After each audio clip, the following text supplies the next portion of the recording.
अच्छा स्वामी जी, बढ़ती उम्र के साथ साथ सार्कोपीनिया यानी कि मांसपेशियों का धीरे धीरे कम होना एक बड़ी परेशानी बनता जा रहा है।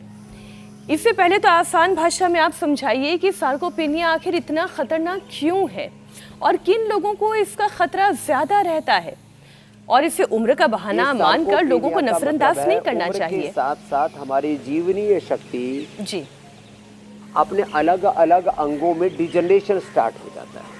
तो वो मांसपेशियों में जो डिजनरेशन हो से फिर SLE, MS, MND और पार्किंसंस, अल्जाइमर, फिर ब्रेन तक पहुंच जाता तो डिमेंशिया, फिर लीवर तक पहुंच जाता तो लीवर भी श्रिंक हो जाता है, किडनी भी श्रिंक हो जाती है, पेनक्रियास श्रिंक हो जाता है, लंग श्रिंक हो जाते हैं, पूरा शरीर जो है ना सिकुड़ने लगता है। तो ये सब चीज़ें होती हैं। वक्त के साथ यदि आप योग नहीं करोगे तो 100 साल से पहले ही बूढ़े हो जाओगे। और हमने कहा 100 साल तक आपको हमें जिंदा ही नहीं रखना है, 100 साल तक आपको स्वस्थ रखना है। 100 इयर्स की हेल्दी लाइफ, प्रोडक्टिव लाइफ, उत्पादकता, गुणात्मकता, सृजनात्मकता, रचनात्मकता का सकारात्मकता, दिव्यता के साथ, देवत्व के साथ, रामत्व, कृष्णत्व, हनुमत्व के साथ, ये जो शब्द मैं प्रयोग कर रहा हूँ इसके पीछे के हेतु है।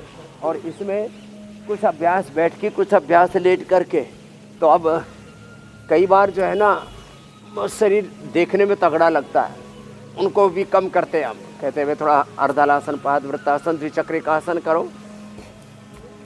और मांसपेशियों को अंदर से मजबूत बनाने के लिए दूध, दही,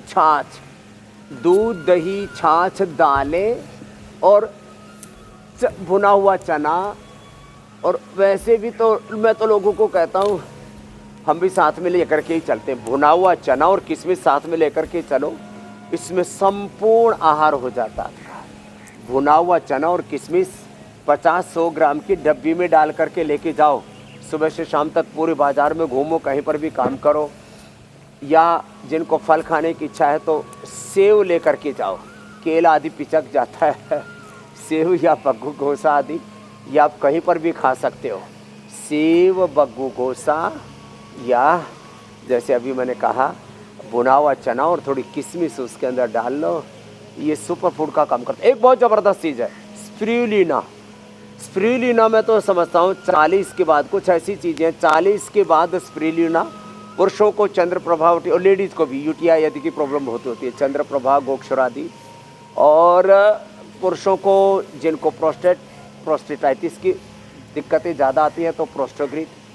माताओं बहनों को भी 40-50 के बाद नारी कांति वटी या शिरफ या दशमूल ये ज़रूर सेवन करना चाहिए। तो इससे एज रिलेटेड जो डिजनरेशन है ना, और फिर देखो भाई अलग अलग कुल परिवारों में अलग अलग तरह के लोगों की जेनेटिक स्ट्रक्चर है, जिनका बचपन से ही लीवर कमज़ोर है, किडनी कमज़ोर है, लिवोग्रिड, टीनोग्रिड, जिनके फैमिली में डायबिटीज़ है तो पेनक्रियाटाइटिस है तो पेनक्रियोग्रिड, नहीं तो मधुनाशिनी मधुग्रिड। तो ऐसे जिनके परिवार में ही जेनेटिकली हार्ट की प्रॉब्लम है तो अर्जुन की छाल, दालचीनी या हृदयामृत या अर्जुन घनवटी।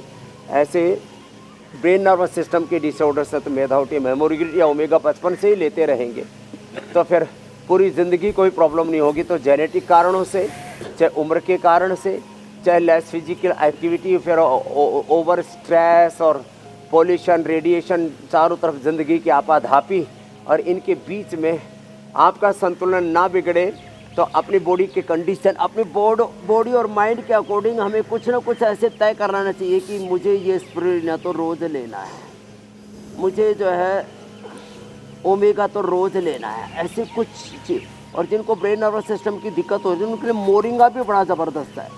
तो एक मोरिंगा, एक स्पिरुलिना, एक ओमेगा, ये जिसने ले लिया ना तो 100 साल की गारंटी है कि उसको कभी भी ब्रेन नर्वस सिस्टम, नस नाड़ियों की कभी दिक्कतें होई नहीं होएगी।